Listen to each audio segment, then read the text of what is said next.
I was working at a financial firm in New York City with a bunch of very smart people, and I had a brilliant boss I much admired.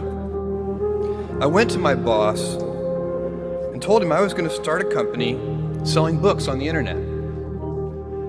He took me on a long walk in Central Park, listened carefully to me, and finally said, "That sounds like a really good idea, but it would be an even better idea for someone who didn't already have a good job. You can have a job, or you can have a career, or you can have a calling. And if you can somehow figure out how to have a calling, you have hit the jackpot, because that's the big deal." I met Jeff Bezos 25 years ago, and he told me, "Dave, I want you to invest in my company." "What are you doing?" "I'm gonna start a bookstore in my garage." "Okay. I'm gonna put it online. People buy online, and I'm gonna ship out of my garage. But if you invest in me, Dave, someday I'm gonna be the richest man in the world. I'll do over $100 billion. First of all, there is no such thing as $100 billion 25 years ago. Statistically, there's no such thing. Countries didn't have 100. Our national debt wasn't $100 billion. And this dude's telling me at 26 years old that he's gonna be the richest man in the world because he has a garage and the internet? That was his truth.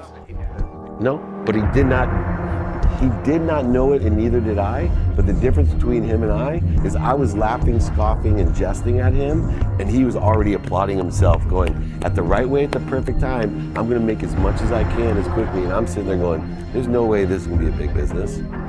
Do something you're very passionate about, and don't try to chase what is kind of the hot passion of the day. Seen in that light, it really was a difficult choice, but ultimately, I decided I had to give it a shot. I didn't think I'd regret trying and failing, and I suspected I would always be haunted by a decision to not try at all. After much consideration, I took the less safe path to follow my passion, and I'm proud of that choice. As a young boy, I had been a garage inventor. I'd invented an automatic gate closer out of cement-filled tires.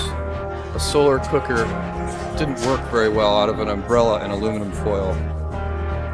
Baking pan alarms to entrap my siblings. I'd always wanted to be an inventor, and she wanted me to follow my passion. It's a military phrase that I especially love, and it says, "Slow is smooth and smooth is fast." And I have seen that in every endeavor I've ever been in.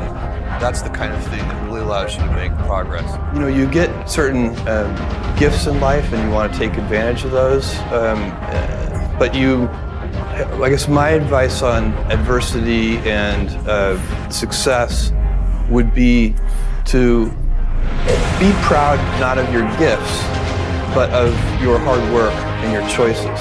So, you may be, the kinds of gifts you get, like, you might be really good at math. It might be really easy for you. That's a kind of gift.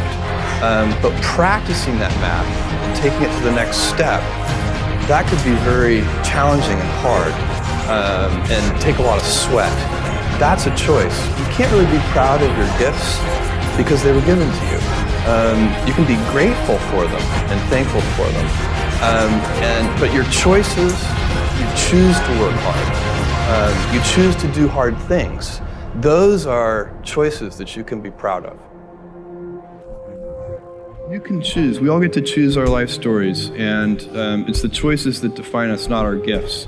Everybody in this room has many gifts. I have many gifts. You can never be proud of your gifts because they're gifts. They were given to you. You might be tall, or you might be really good at math, or you might be extremely beautiful or handsome, or there are many gifts, and you can only be proud really of your choices because those are the things that you are acting on. And one of the most important choices that each of us has, and you know this just as well as I do, is you can choose a life of ease and comfort, or you can choose a life of service and adventure. And when you're 80, which one of those things do you think you're going to be more proud of? You're going to be more proud of having chosen a life of service and adventure. Never been a better time to be alive. I mean, it's just incredible the amount of inspiration that the world generates for me, and I think for a lot of people. It's insane, the amount of change and invention and opportunity. Your life, the life you author from scratch on your own, begins. How will you use your gifts? What choices will you make? Will inertia be your guide, or will you follow your passions? Will you follow dogma, or will you be original? Will you choose a life of ease, or a life of service and adventure? Will you wilt under criticism, or will you follow your convictions? Will you bluff it out when you're wrong, or will you apologize? Will you guard your heart against rejection, or will you act when you fall in love? Will you play it safe, or will you be a little bit swashbuckling? When it's tough, will you give up, or will you be relentless? Will you be a cynic, or will you be a builder? Will you be clever at the expense of others, or will you be kind? Every time you figure out some way of providing tools and services that empower other people to deploy their creativity, you're really onto something. You know, you're very lucky if you have a career. A lot of people end up with a job. If you don't love your work, you're never going to be great at it. Jules Verne, Mark Twain, Galileo, Newton, all the curious from the ages would have wanted to be alive, most of all, right now. As a civilization, we will have so many gifts, just as you as individuals have so many individual gifts as you sit before me. How will you use these gifts?